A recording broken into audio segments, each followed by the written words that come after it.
बुंदे लो हर बोलो के मुंह हमने सुनी कहानी थी, खूब लड़ी मर्दानी वो तो झांसी वाली रानी थी। यह झांसी वाली रानी के लिए कहा गया है ये शब्द। झांसी वाली रानी ने अपने देश के लिए बहुत बड़ा त्याग और बलिदान किया था।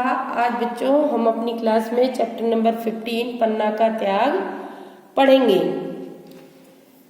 ये पंक्तियां गुनगुनाता हुआ खूबीलाल घर में आया और तेजी से अपना बस्ता मेज पर रखकर लौटना चाहा तो देखा कि जीजी खिड़की के पास बैठी हुई बड़े ध्यान से कोई पुस्तक पढ़ रही है। जीजी जीजी ओ जीजी।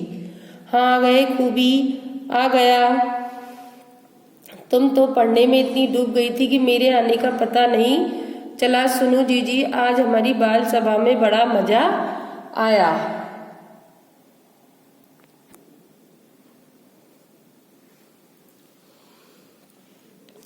अच्छा क्या हुआ? अंताक्षरी हो रही थी ना, रविंद्र का नंबर आया तो बा से आरंभ होने वाली कविता उसे आई ही नहीं। तब मैंने वह पंक्ति बोल दी, बुंदे लो हर बोलो के मुंह। तो इसमें कौन सी बड़ी बात हो गई? सुन तो सही जीजी, मैंने एक पंक्ति बोली थी ना, कुछ लड़कों ने हल्ला कर दिया और कहा पूरी कविता बोलो, पूरी कविता बोलो। मैंने खूब जोरदार स्वर में सुना दी।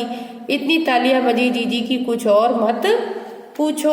अच्छा तभी तुझे बड़ा मजा आया? जीजी ने हंसकर कहा।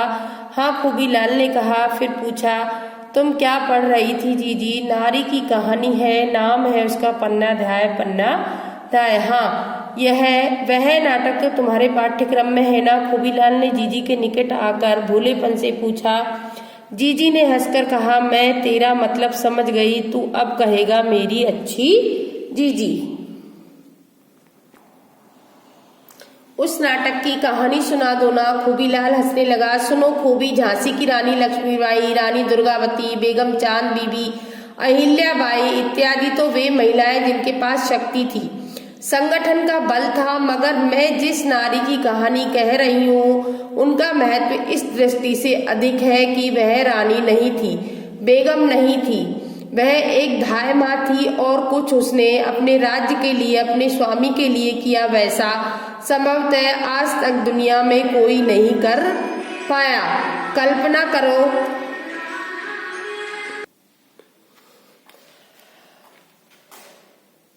करो भैया कि एक माँ के सामने उसके एकमात्र लाडले बेटी की अत्याचारी द्वारा तलवार से टुकड़े टुकड़े कर दिए जाए तो उस माँ के मन पर क्या बीतेगी?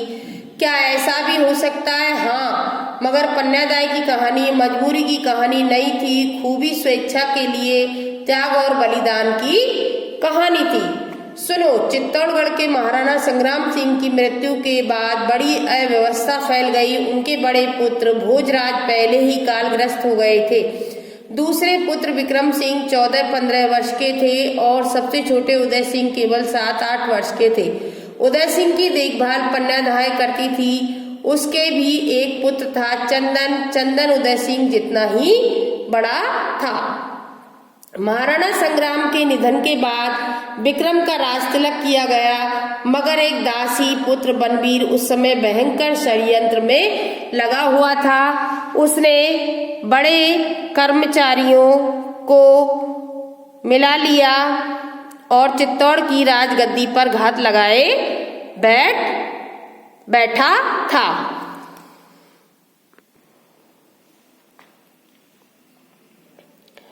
खूबीलाल थोड़ी कल्पना करो, जहां अधिकांश कर्मचारी पथ भ्रष्ट हो गए हो, अबोध राजकुमार राजनीति की चाल में अनभिज्ञ हो, वहां क्या परिणाम हुए होंगे? खूबीलाल स्तब्ध होकर सुन रहा था। बोला सचमुच उसकी स्थिति कठिन होगी जीजी। कठिन ही नहीं, खूबी भयंकर रूप से दुर्भाग्यपूर्ण हो गई थी। उस महादुष्ट ने एक चाल चली थी। नवरात्र में उसने सारे चित्तौड़ में नाच रंग का आयोजन कराया था और उसमें विशेष रूप से दोनों राजकुमारों को बुलाने की योजना बनाई थी। अच्छा,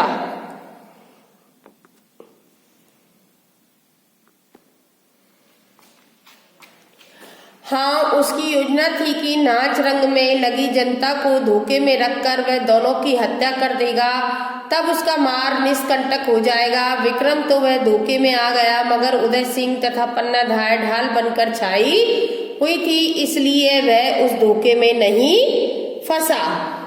बनवीर भी जानता था कि जब तक पन्नाधाय है तब तक उदय सिंह को धोखे से मारना संभव नहीं होगा। उधर पन्नाधाय को भी पता लग गया था कि नगर व्यापी नाच रंग के बीच हत्याकांड करने वाला है, मगर वह उदय सिंह को लेकर कहीं बाहर नहीं जा सकती थी। इसके आगे का चैप्टर हम अगली कक्षा में पढ़ेंगे बच्चों, निशान लगा लीजिए। आज आपके लिए होमवर्क है, यहाँ से लेकर आप यहाँ तक एक अपनी नोटबुक में सुलेख लिखेंगे। सभी बच्चों को ये करना है।